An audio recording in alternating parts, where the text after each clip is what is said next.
everybody, it's Ron from Pick Dawgz. This is Ron's Rundown. We're going to go over the MLB games scheduled for Tuesday, June 4th, 2024. And if you like what you see, make sure to give this video a big thumbs up and subscribe to our channel. Don't forget to put your baseball picks in the comment section below. And if you're looking for my best bets, including my daily rundown best bet in the MLB, you can find those at the premium picks tab at pickdawgz.com. There's also a link in the description. Alrighty, here we go. Here are the games for Tuesday in Major League Baseball. First up, we see one of the more anticipated series this week, at least in my opinion, the Kansas City Royals and the Cleveland Guardians. Seth Lugo and Tristan McKenzie are going to be on the mound in this one.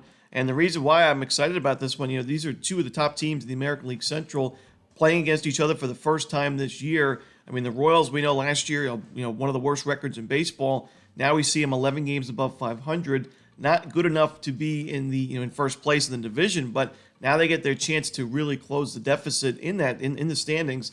And, I like their matchup in this one, at least in game one. I mean, Seth Lugo, he is somebody that can get strikeout outs. We've seen him have 12, 10 Ks in two of his last four starts, but he's also somebody that can be really efficient on the mound and get those pitch-to-contact outs. I think that's what he's going to have to rely on in this matchup against the Guardians team that does a great job at limiting strikeouts, and I think that's going to be fine with Lugo. He's somebody that's been able to get out of jams, keep the ball on the ground, limit sharp contact, and, you look at his last few games, 6 innings, 7 innings. He only went 5-2 against the A's, but 8 innings, 6 2/3 innings. He's very efficient.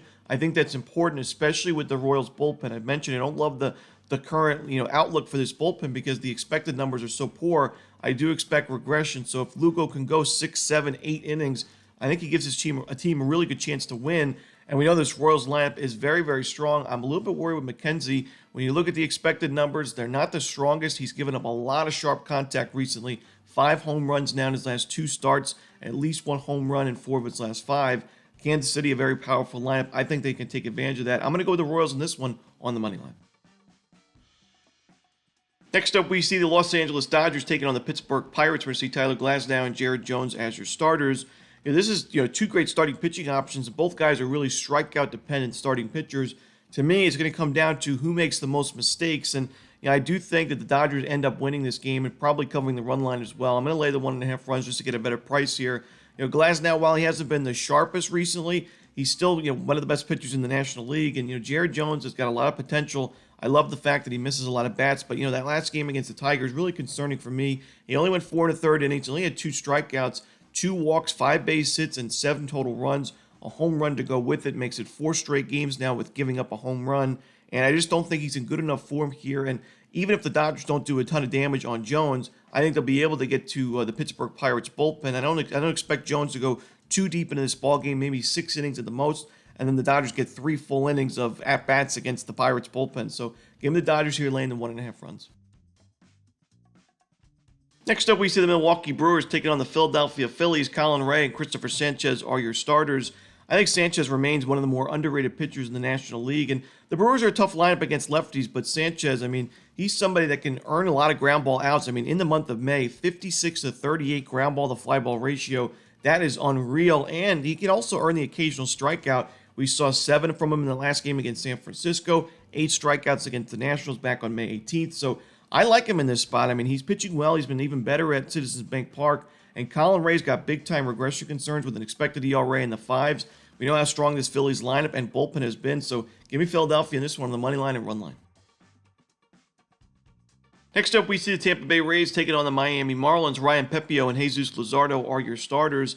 The Rays have actually been pretty well against lefties this year, and in the last month especially, and when they're facing a left-handed starting pitcher this season, they have a nice winning record, so I like him in this spot. Luzardo, last game, a little bit concerning for me. It still was a quality start, but it was 7 base hits and a couple of walks, a home run, only 4 strikeouts in those 6 innings, 3 runs given up, and a 4-0 Marlins loss. And I think that those kind of numbers could be enough for the Marlins to lose this game because you got Pepiot on the other side, a good starting pitching option, and the Rays bullpen improving. So I got to go with the Tampa Bay Rays in this game on the money line.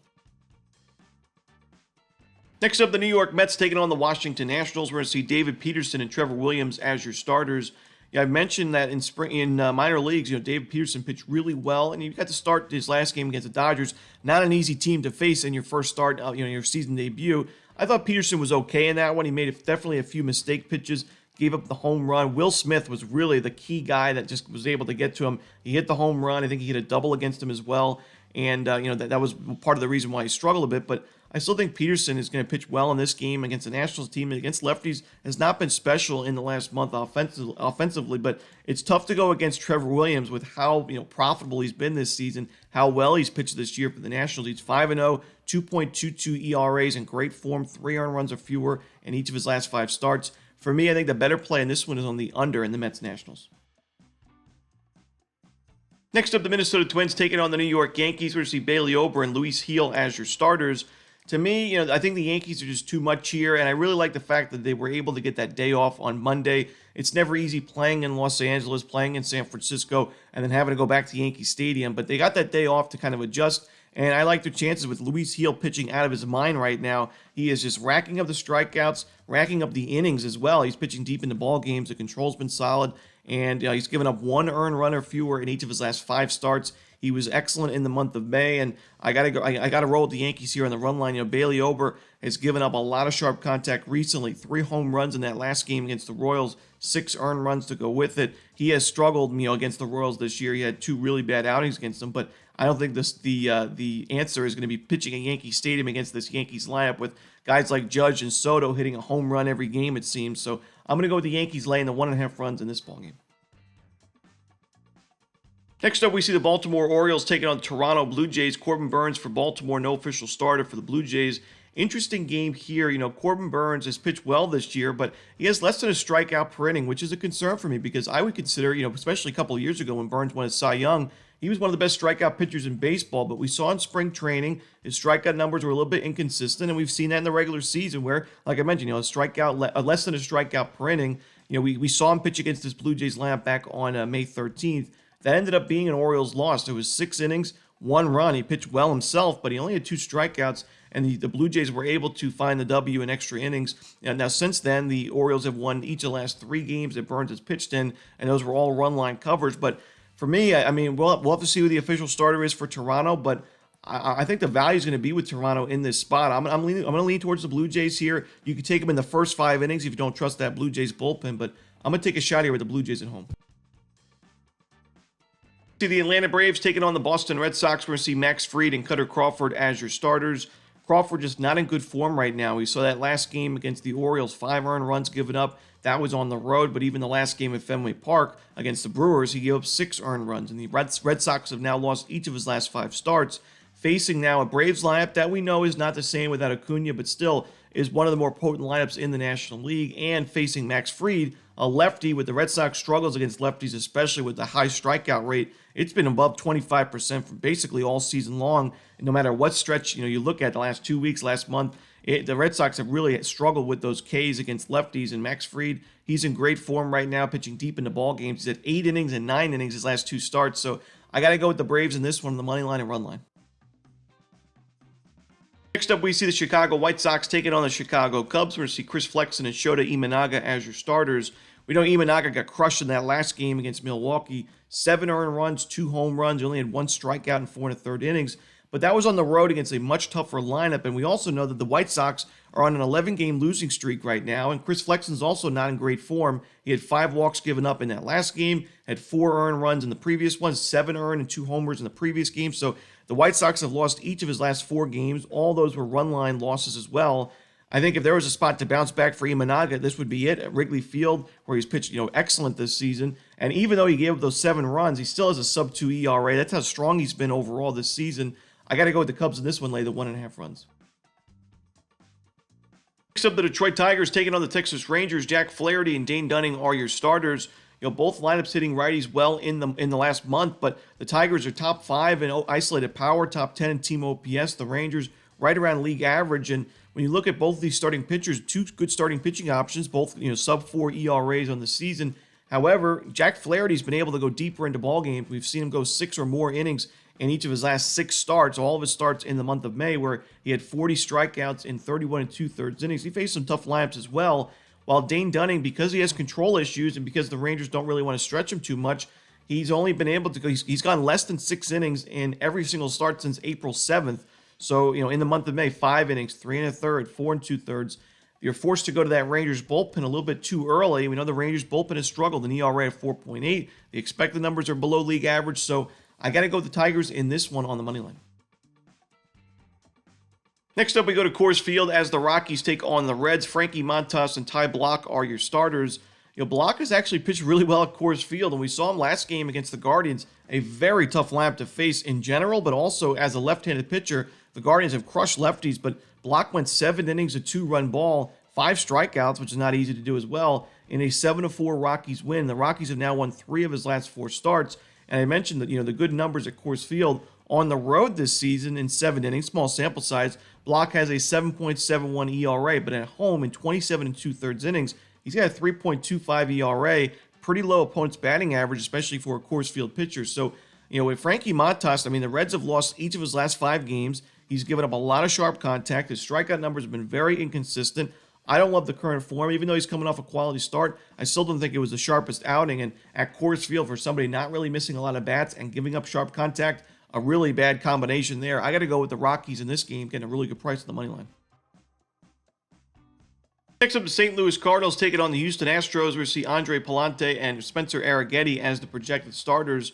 I think Arrighetti's really improved after a really rough Major League debut and first few starts, and he's actually been pitching really well at Minute Maid Park. With a 4.29 ERA for a young pitcher, that's exactly where you want to be. 21 innings, 22 strikeouts, no home runs given up at Minute Maid. So with his current form, we saw in the month of May, his ERA was at 4.36, and that was even after a game against the Yankees where he gave up 5 runs and 3 home runs. So I think he's really improved. We saw that last game, probably his best start in the major leagues. He had 6 innings, a shutout ball, 8 strikeouts, and the Cardinals improve offensively, but I think Arrighetti is the better starting pitching option in this game, and I'm going to roll the Astros on the money line in this one. Next up, we see the Los Angeles Angels taking on the San Diego Padres. No official starter for San Diego, but Patrick Sandoval should be going for LA. Sandoval, a lefty. The Padres in the month of May struggled against lefties quite a bit, but in the last week or so, they did improve quite a bit, and they always had a low strikeout rate and a high walk rate, so the BABIP was very low. We expected a positive regression going forward. We're starting to see that, and Sandoval's been inconsistent, giving up sharp contact. We know he was okay against the Yankees in that last one, but against the Guardians in the previous start, 8 earned runs and 3 home runs. It makes it 5 home runs his last 3 starts combined. The walks are starting to pile up again as well. He's had 3 or more in each of his last 3. So I'm going to roll with the Padres in this one. I trust their bullpen lineup and probably starting pitching option. We'll have to see who it is, but I'm going to go with the Padres in this one. Next up, we see the Seattle Mariners taking on the Oakland Athletics. George Kirby and Mitch Spence are your starters. Kirby has struggled on the road this season. He pitched well in that last game against the Astros, but that was at T-Mobile Park. And in 36 1/3 innings at home this season, he's got a 2.72 ERA. But on the road in 32 innings, and by the way, he's got 42 strikeouts in those 36 innings, so well more than a strikeout per inning. On the road, he's only got 23 Ks in 32 innings of work, a much higher opponent's batting average, 8 home runs given up, and a 5.63 ERA. So with the Mariners, I mentioned this, the Mariners are winning some games recently, and they're still a very competitive team and a team I'd watch out for in the American League because I love their pitching staff. However, that's not really a lineup that you could really feel good about each and every game that, with a team like the Yankees, even if their starting pitcher doesn't give them a great performance, they're going to score some runs. A guy like Judge or Soto or Stanton's going to hit a bomb, and, they can make up for it. But the Mariners, they can go a few game stretch where they don't score many runs at all. They have a very high strikeout rate as a team, both against righties and lefties. And that struggle, those inconsistencies offensively do make it really tough to lay these kind of prices on the road with a struggling starting pitcher who has not been good on the road. So I got to go with the Oakland A's. I think the value lies with Oakland in this one on the money line. Next up, the San Francisco Giants taking on the Arizona Diamondbacks. Kyle Harrison and Blake Walston are your starters. I'm going to go Arizona in the first 5 innings. Walston not really pitching deep into ball games, but he's pitching well, and Harrison has really struggled recently. We saw 12 base hits from him in that last game against the Phillies. 4 home runs now given up in the last 2 starts combined. One of those games against the New York Mets, we know have not been great against lefties. Arizona has been overall this season despite struggles in May. Give me the Diamondbacks in the first 5 innings on the money line. And that's it. Those are the games for Tuesday in baseball. Hope you enjoyed this video. If you did, don't forget to hit that like button and subscribe. And don't forget to put your baseball picks in the comments section below. Again, if you're looking for my best bets, you can find those at Pickdawgz Premium. As always, this is Ron Romanelli. Good luck.